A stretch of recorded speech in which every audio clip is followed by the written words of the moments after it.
Hello guys. So Bigg Boss season 9 Tamil. So இப்போ பயங்கர இதுவாக தான் நல்லா இன்றைக்கி ப்ரொமோவே பயங்கர ஒரு மன திருப்தியாக இருக்குது, செம்மையாக இருக்குது, தரமாக இருக்குதுன்னு சொல்லலாம். வேறு லெவலில் பண்ணியிருக்காங்க. ஸோ என்ன என்ன தரமான சம்பவம்னு பார்த்தா நல்லாயிருக்கு. ஆனால் சம்பவம் நல்லா இருக்குது. ப்ரொமோவில் சம்பவம் நடக்குமான்னு தெரில, நடந்துடும் நம்பிக்கையில் நம்ம ஷோவை இன்றைக்கி பார்ப்போம். இன்றைக்கி நைட் ஷோ பார்ப்போம். சூப்பர். ஆனால் பரவாயில்ல, ப்ரொமோவே நல்லா தரமாக போட்டிங்க.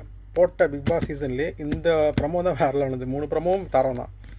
அந்த மைக்கை வச்சு பேசுகிறதாகட்டும், கற்றுக்கிட்டே இருந்தீங்கன்னா என்ன கதை, கற்றுக்கிட்டே இருந்தீங்கன்னா என்ன கற்றுக்கிட்டே தான் இருக்கீங்க. என்ன சொல்ல வரீங்கன்னு தெரில. பாரு, நீங்கள் என்ன சொல்ல வரீங்க, உங்கள் பாயிண்ட் என்ன சொல்லுவீங்க. நான் ஒரு விஷயம் சொல்லலாம், கற்ற தான் செய்யணும். கற்றணுமா, நல்லா அந்த ஒரு இது நல்லா இருந்துச்சு ஆக்சுவலாக பேசுகிற அந்த ஒரு இது கன்வர்சேஷனு. அப்புறம் அந்த போலீஸ்லாம் ஒன்று வச்சுட்டு வந்தீங்களா, ஒரு அனௌன்ஸ்மெண்ட்டு.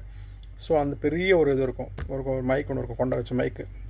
ஸோ அந்த மைக்கை வச்சு கத்துறாரு நம்ம விஜய் சேதுபதி சார். ஆனால் செம்ம வேறு லெவலு. அவங்களுக்கே ஒரு மாதிரி இரிட்டேடாக இருக்கும். அது இரிட்டேடான்னு சொல்கிறத விட ஒரு இன்சல்ட்டாகவே இருக்கும் அது ஆக்சுவலாக. வேறு லெவலில் நான் தர்றேன், வச்சு செஞ்சுட்டாங்க, வச்சு செஞ்சுட்டாங்க, சூப்பர். ஆனால் பரவாயில்ல இது ஓகே. என்னடா இப்படி பேசணும்னு நினைக்காதீங்க. நம்மளுக்கு என்ன நம்ம காமன் ஒரு ஆடியன்ஸை நம்ம எதிர்பார்த்துருப்போமோ அதுதான் அவரும் பண்ணிகிட்ருக்காரு. நம்ம நம்ம செலிப்ரிட்டியோ நார்மலாக ரொம்ப ட்ரெண்டாக இருக்கிறவங்களோ சக மனுஷனும் நம்ம டக்குன்னு பேசிட முடியாது யாருமே.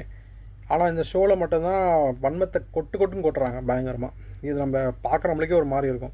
ஏன்னா நம்ம சொல்லியிருப்போம், நம்மளுக்கு இருக்கிற 1008 ஒர்க் கண்டிஷனில், ஒர்க் வேலையில் நம்மளுக்கு இருக்கிற சின்ன என்டர்டைன்மெண்ட்டை தான் கொஞ்சம் ஷோ பார்ப்போம், டிவி பார்ப்போம், ஏதாவது ஒன்று பார்த்துட்ருப்போம். இதுலேயுமே ஒரு சண்டை சச்சரவுனா எங்கே தானே போய் உக்காருது அப்போது. ஸோ அது நல்லா கிளியராக வந்து நீ ப்ரமோவில் வச்சு செஞ்சுருப்பார் விஜய் சேதுபதி. 3 ப்ரமோவுமே தரமாக இருந்தது, வேறு லெவலில் ப்ரமோ.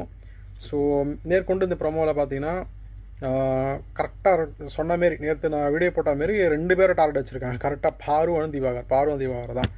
ஸோ அதை வச்சு தான் நீங்கள் நிறைய பப்பட்டு யாரெலாம் இருக்கான்னு பார்க்கலாம். பப்பட்னா கூட இருக்கிற சும்மா, அதாவது இவங்கள சுழல் தான், இவங்களை சுற்றி தான் நடக்கிற விஷயத்தை மட்டும் தான் பேச போகிறாங்க. எனக்கு க்ளீனாக இவங்க தான் கற்றுறாங்களா, இவங்க மட்டும்தான் கற்றுறாங்க, கற்றுக்கிட்டே தான் இருக்காங்க. கடைசி வரைக்கும் என்ன மேட்ருன்னு சொல்ல மாட்டாங்க. ஏன்னா எதுக்கு கற்றுறாங்கன்னு அவங்களுக்கும் தெரிய மாட்டேது, அவங்களுக்கும் புரிய மாட்டேது.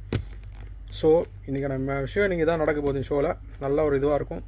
ஸோ வெயிட் பண்ணி பார்ப்போம் மக்களே. ஸோ நேர்த்தியான கருத்துக்களை டக்கு நம்ம ரிவ்யூவில், பிக் பாஸ் ரிவ்யூவில் டெய்லி அப்டேட்டில் பண்ணுவோம். ஸோ சப்ஸ்கிரைப் பண்ணுங்கள், லைக் பண்ணுங்கள். ஸோ மனசுக்கு பிடிச்சதை நம்ம வெளிப்படையாக பேசுவோம், எதுவுமே ஒளிவு மறைப்பு இல்லை. ஸோ ப்ராப்பரான இது பார்ப்போம் மக்களே. Take care guys.